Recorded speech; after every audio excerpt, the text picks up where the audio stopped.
ఎన్నికల వ్యూహకర్త ప్రశాంత్ కిషోర్. ఈ పేరు అసలు తెలియని వాళ్ళు అంటూ ఉండరు. బికాజ్ ఎన్నికల వ్యూహకర్తగా ప్రశాంత్ కిషోర్ ఈవెన్ తెలుగు రాష్ట్రాల్లో కూడా కొన్ని పార్టీస్కి ఆయన పనిచేశారు.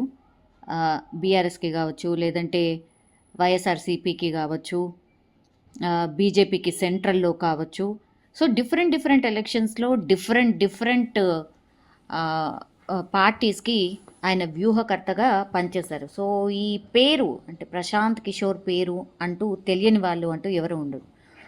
సో ఎన్నికల సమయం వచ్చిందంటే కథం ప్రశాంత్ కిషోర్ సలహా ఉండాల్సిందే. ఆయన వ్యూహకర్తగా పెట్టుకుంటే గెలుపు ఖాయం అనేటువంటిది ఓ సెంటిమెంట్ అనుకోవచ్చు, లేదా 200% ఆయన గెలుస్తారు అనేటువంటి వాళ్ళకే ప్రశాంత్ కిషోర్ సలహాలు ఇస్తారు అనేటువంటిది కూడా ఒక టాక్ ఉంది.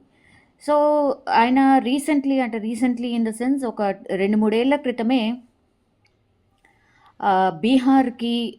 బీహార్లో ఆయన పార్టీ స్థాపించడం. ఆయన పార్టీ పేరు వచ్చి జన సూరజ్ పార్టీ.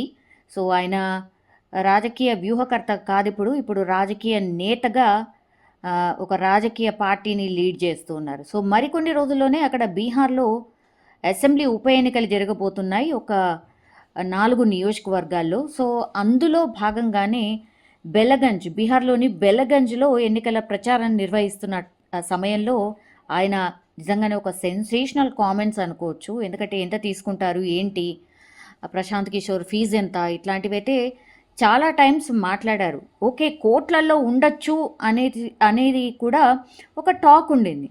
కానీ చాలామంది అసలు నువ్వు పార్టీ ఎట్లా నడుపుతున్నావు, నీకు డబ్బులు ఎక్కడి నుంచి వస్తున్నాయి అనేటువంటిది చాలామంది మాట్లాడుతున్నారు. అసలు నా గురించి మీరు ఏమనుకుంటున్నారు, తన వద్ద అసలు ప్రచారానికి కూడా డబ్బులు లేవు అంటూ చాలా పార్టీస్ మాట్లాడుతున్నాయి. సో ఈ మాటలకు ఈరోజు జవాబు చెప్తున్నాను. తనది కొత్త పార్టీ కావచ్చు, కానీ తనకు అసలు డబ్బుల సమస్య అంటూ లేనే లేదు. ఎందుకంటే ఒక్క వ్యూహకర్తగా నేను ఒక్క ఎన్నికల సమయానికి పనిచేస్తే, ఒక్క రాజకీయ పార్టీకి నేను ఒక సలహా ఇస్తే వాళ్ళు చేసేటటువంటి పేమెంట్ 100 కోట్లు అంటూ ప్రశాంత్ కిషోర్ మాట్లాడిన సిచ్యువేషన్. ఇది పెద్ద దుమారం. బికాస్ ఆయన ఈ మాట కూడా చెప్పారు, ఇది కేవలం స్టార్టింగ్ మాత్రమే. తన పని ఒకవేళ ఇంకా కూడా కావాలి, తన పనిని బట్టి కూడా ఇంకా ఎక్కువనే తీసుకుంటాను, 100 కోట్లు మినిమం ప్రైస్ అంటూ కూడా ఆయన కొనసాగింపుగా ఈ మాట కూడా చెప్పారు. సో ఓ రాజకీయ పార్టీకి ఎన్నికల వ్యూహకర్తగా పనిచేస్తే ఆ డబ్బుతో రాబోయే 2 ఏళ్ల పాటు తాను నా పార్టీని నడిపించగలుగుతాను. సో డబ్బు లేదు అని పదే అంటున్నారు, కాబట్టి నేను ఇచ్చే ఆన్సర్ ఇది అంటూ ఆయన ఈరోజు ఒక ఎన్నికల ప్రచారంలో, బీహార్ ఉప ఎన్నికల ప్రచారంలో భాగంగా ఈ మాట చెప్పడం జరిగింది. సో 10 రాష్ట్రాల ప్రభుత్వాలు తన వ్యూహాలను తీసుకుంటున్నాయి. అంటే 10 రాష్ట్రాలు అంటే 100 × 10 రాష్ట్రాలు. ఇమాజిన్, అంటే 1000 కోట్ల రూపాయలు 10 రాష్ట్రాలకు ఆయన సలహా ద్వారా ఆయన సంపాదిస్తున్నటువంటి అమౌంట్ ఇది అని ఆయనే చెప్పడం జరిగింది.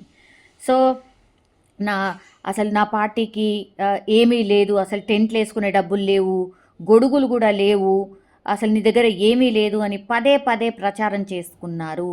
ఇది ఎంత మాత్రం కరెక్ట్ కాదు అంటూ ఆయన ఇవన్నీ మాటలు చెప్తూ తాను ఒక వ్యూహకర్తగా తీసుకునేటటువంటి ఫీజు ఎంతో 100 కోట్లు అంటూ చెప్పడం జరిగింది.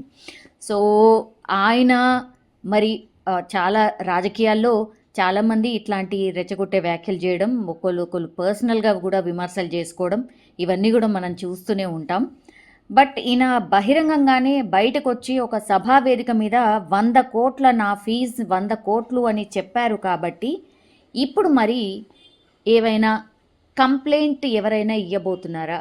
ఆయన జస్ట్ ఒక వ్యూహకర్తగా ఒక్కసారి తీసుకునేటటువంటి ఫీజు 100 కోట్లు అయితే ఇంతవరకు ఎన్నెన్ని పార్టీలకు ఎన్నెన్ని రోజులు పనిచేశారు, అండ్ ఆయన ఐటీకి సంబంధించిన పేమెంట్స్ చేస్తున్నారా, ప్రాపర్గా ఆయన ఐటీ ఫైల్ చేస్తున్నారా, ఇవన్నీ కూడా తవ్వే అవకాశం అయితే డెఫినెట్లీ కనిపిస్తోంది. ఎన్నికల వ్యూహకర్తగా ఉన్నటువంటి ప్రశాంత్ కిషోర్ మరి ఇవన్నీ ఆలోచన లేకుండానే ఇతర పార్టీలు రెచ్చగొట్టారు కాబట్టి చెప్పాలి అని చెప్పేశారా, మరి ఏమవుతుందో తెలియదు. బట్ సోషల్ మీడియాలో ఇప్పుడు పెద్ద దుమారం. ప్రశాంత్ కిషోర్ ఎగైన్ వార్తల్లో ఉన్నారు అనుకోవచ్చు. పార్టీకి ఇంత ఫీజు వచ్చినప్పుడు మరి అసలు మీరు ప్రజల్ని ఇంకేం పట్టించుకుంటారు, వ్యూహకర్తగా వేరే వేరే రాష్ట్రాలకు మీకు సలహా ఇవ్వడానికే సమయం సరిపోతుంది, బీహార్ ప్రజల్ని మీరేం పట్టించుకుంటారు అనేటువంటిది కూడా చాలామంది అక్కడ మిగతా పార్టీస్ సోషల్ మీడియాలో ఆయనను ట్రోల్ చేస్తున్న సిచ్యువేషన్ అయితే కనిపిస్తోంది.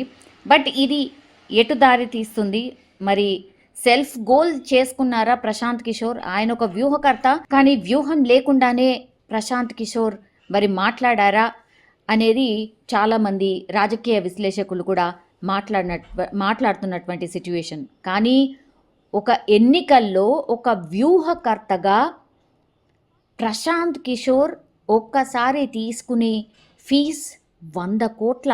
ఇది మాత్రం చాలా చాలా షాకింగ్ వార్త నిజంగానే.